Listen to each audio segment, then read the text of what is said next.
Donc ce sutra de Metta, ce sutra de l'amour bienveillant, et je trouve que c'est vraiment quelque chose, encore une fois, je l'ai dit, qui peut nous inspirer, qui peut nous inspirer pour ce qu'on aimerait donner aux autres, mais aussi, il ne faut pas oublier, pour ce qu'on aimerait nous donner à nous-mêmes. Parce que quand on dit que tous les êtres sur cette planète soient heureux, etc., il ne faut pas oublier que nous sommes inclus dedans. Nous ne pouvons pas nous détacher des autres. Et le désir de donner, le désir d'apporter du bonheur, le désir d'aider tous les êtres, eh bien, ça nous inclut également dans cela. Alors, quand je dis désir, bien sûr, c'est pas un mot extrêmement bien choisi. Je vais parler plutôt d'une aspiration, une aspiration à apporter l'amour bienveillant à tous les êtres, et nous-mêmes étant inclus. Celles et ceux qui veulent atteindre la paix et le bonheur doivent apprendre à pratiquer régulièrement la droiture et l'humilité et à employer un langage aimant. Ils savent comment vivre dans la simplicité et le bonheur. Ils mènent leur vie avec amour, harmonie, calme et maîtrise de soi. Ils ont peu de désirs et ne cherchent pas à être comme la majorité. De telles personnes ne font absolument rien qui puisse être désapprouvé par les sages.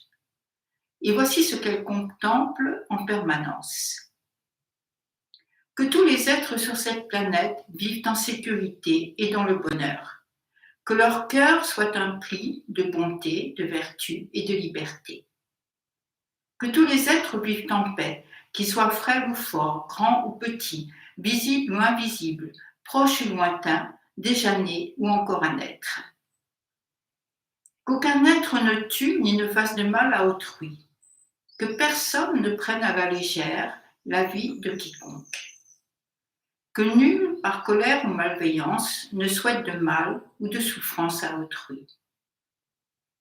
De même qu'une mère qui aime et protège son unique enfant au risque de sa vie, cultivons la bonté aimante et la compassion et offrons-les à tous les êtres vivants dans tout le cosmos entier. Laissons notre amour infini envelopper tout l'univers et tous les êtres, de haut en bas et de gauche à droite. Notre amour ne rencontrera aucun obstacle. Notre cœur sera complètement libéré de toute haine et de toute animosité. À tout moment et dans toutes les positions, debout ou assis, allongés ou en marchant, tant que nous sommes réveillés, nous faisons le vœu de maintenir en nous la pleine conscience de l'amour. Ceci est la plus noble façon de vivre. Libre de toute vue fausse, éliminant progressivement les désirs et l'attachement, menant une vie saine et réalisant la compréhension parfaite, tous ceux et celles qui pratiquent l'amour infini transcenderont certainement la naissance et la mort. Tous ceux et celles qui pratiquent l'amour infini transcenderont certainement la naissance et la mort.